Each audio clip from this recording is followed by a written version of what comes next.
Bonjour à tous et à toutes. L'objectif de cette leçon est de avoir des flashs sur les théories des organisations. Alors, on commence. Premièrement, les théories des organisations subdivisent en des écoles des relations humaines et l'école des contingences, et les professionnels, l'école sociologique et la gestion des connaissances, et enfin l'école classique. Alors, pour chaque école, on a des fondateurs et des théories et des caractéristiques. Premièrement, on commence par les classiques, organisation scientifique du travail et administratif. Alors, les principaux auteurs sont Taylor, Henry Ford, Fayol et Weber. Alors, premièrement, les hypothèses de base. Un seul mode d'organisation optimal.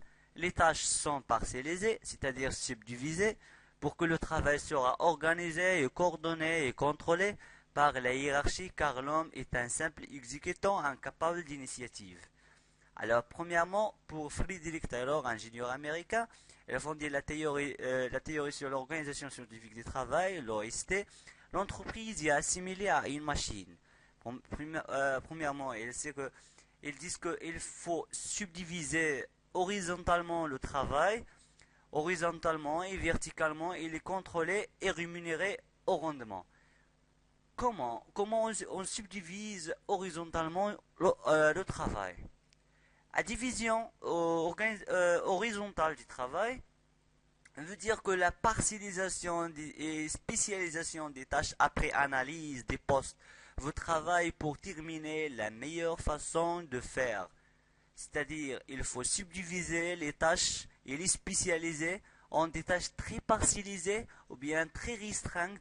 Après, on doit analyser des postes de travail pour bien sûr déterminer la meilleure façon de faire.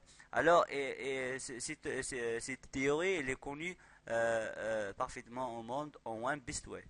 Deuxièmement, division verticale du travail en séparant les tâches de l'exécutant et du manager. S'il vous plaît, à ne pas confondre entre l'exécutant et le manager.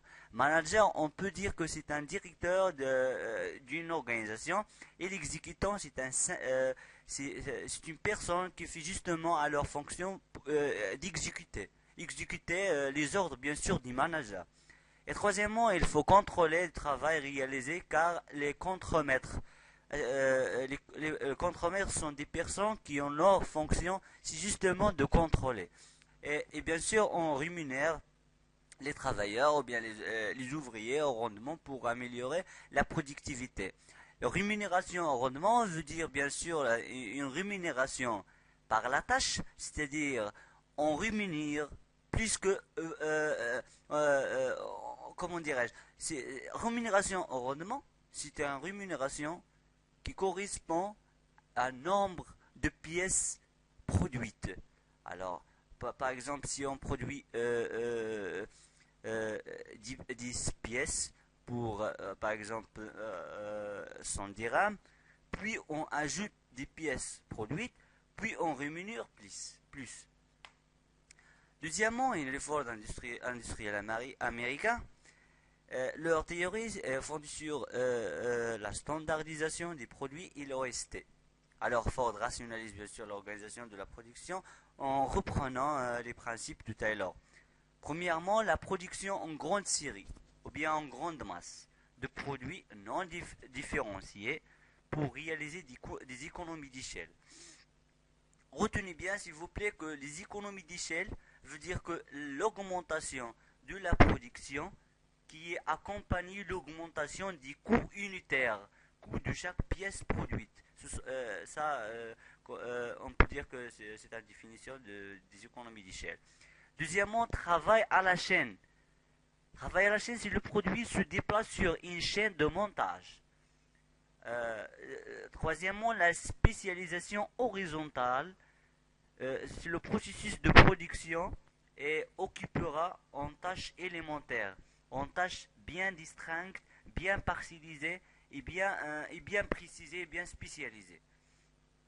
Henry Fayol, l'ingénieur français, dit que les fonctions dans l'entreprise et l'administration sont très diversifiées. Le directeur des mines d'Akisville identifie 6 fonctions. Premièrement, la fonction technique, veut dire que la production. Deuxièmement, fonction commerciale. Bien sûr, bien sûr, elle subdivise en trois volets, achat, vente, échange, etc. La fonction financière, recherche et gestion des capitaux.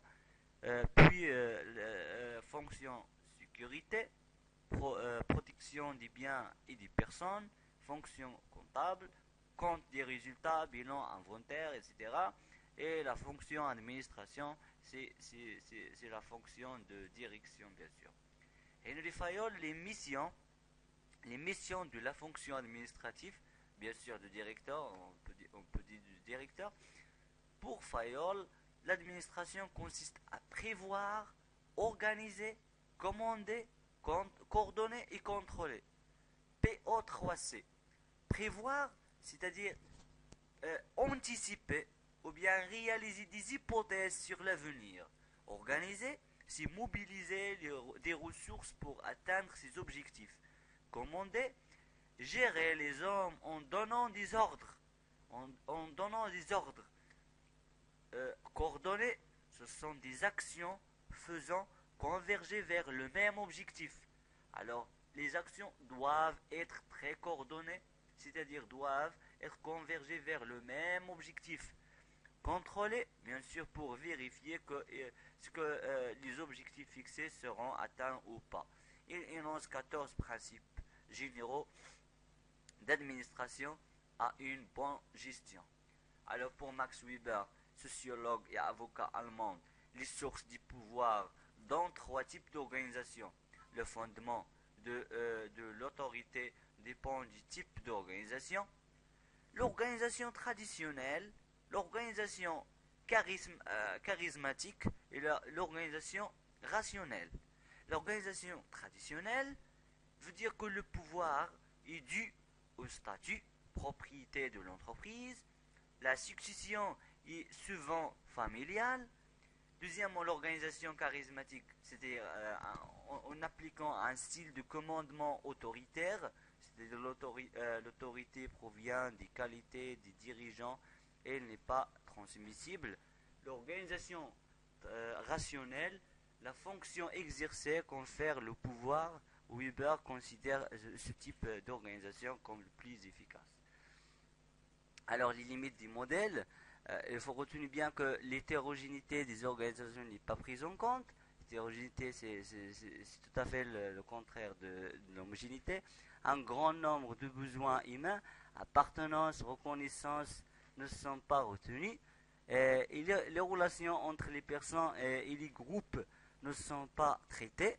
Et bien sûr, les interactions et interrelations entre l'environnement et l'organisation sont bien sûr ignorées. Alors, on passe à l'école des relations humaines qui est visible par les fondateurs ou bien les principaux auteurs Hilton Mayo et McDouglas Gregory, Abraham Maslow, Gregory Rees, Lewin Kurt, Rensis et Friedrich Hensberg. Alors, pour Hilton Mayo, l'étude au sein de la Western Electric Company, son enquête est basée sur le postulat taylorien que la productivité des salariés dépend des conditions matérielles et de travail. D'autres variables psychologiques apparaissent. Un style de direction plus participatif améliore les rapports avec la hiérarchie, c'est tout à fait normal. Et le besoin, bien sûr, des reconnaissances, c'est un statut social. Et le sentiment d'appartenance à un groupe et la satisfaction des besoins sociaux, sécurité et la participation à la recherche d'objectifs communs, c'est-à-dire en appliquant un style participatif à la prise de décision, et enfin l'existence de leadership informel en dehors de toute structure hiérarchique. Abraham Maslow, la théorie des besoins, la pyramide de Maslow. Alors un besoin non satisfait reste source de motivation. Alors, premièrement, des besoins physiologiques, ce sont des besoins qui font tout à fait de vivre. Puis, si les besoins physiologiques est bien sûr les besoins physiologiques et bien sûr réalisés, on passe à chercher à atteindre les besoins de sécurité. Après les besoins de sécurité, on cherche à atteindre celles d'appartenance, puis d'estime et puis d'accomplissement. Alors les besoins selon le pyramide de Maslow sont bien hiérarchiques, bien coordonnés. Alors pour MacGregor, il subdivise leurs fonctions ou bien leur théorie en deux volets qui s'appelle la théorie X et la théorie Y. La théorie X dit que les hommes sont paresseux, c'est un postulat de base. Il faut les contrôler pour qu'ils travaillent. Les hommes contrôlés ne sont pas épanouis. Ils se démotivent, ils se sentent irresponsables. Ils cherchent à en faire le moins possible. C'est-à-dire, il y a des travailleurs qui ont fait intégrer ou bien fait partie à des hommes qui ont impliquant la théorie X et la théorie Y qui se base sur, sur un postulat en vertu de les hommes ont besoin d'être responsables, on ne les contrôle pas, ils sentent qu'on leur fait confiance, ils assument leurs responsabilités, ils sont motivés et font le maximum. Alors pour Lindsay Likart, le principe de la relation intégrée et le leadership. Selon ce principe de la relation intégrée, le travail du groupe permettrait l'amélioration des relations interpersonnelles. Son travail concerne aussi les styles de direction, leadership bien sûr. Euh, Premièrement, style autoritaire. Le pouvoir est centralisé par la direction, bien sûr. Un ensemble de règles et des normes et des modes de contrôle sont mis en place. Deuxièmement, style consultatif ou bien démocratique, si l'expression est juste. Le personnel donne son avis, mais ne participe pas à la prise de décision. Retenez bien que dans le style consultatif, les personnes peuvent, dans son avis, peuvent dans leur avis, mais par contrepartie, ne participent jamais à la prise de décision. Alors les relations humaines sont améliorées dans ce style. Et enfin, un style participatif, chacun participe à la prise de décision. C'est un style très moderne et bien sûr les relations humaines sont très améliorées. Alors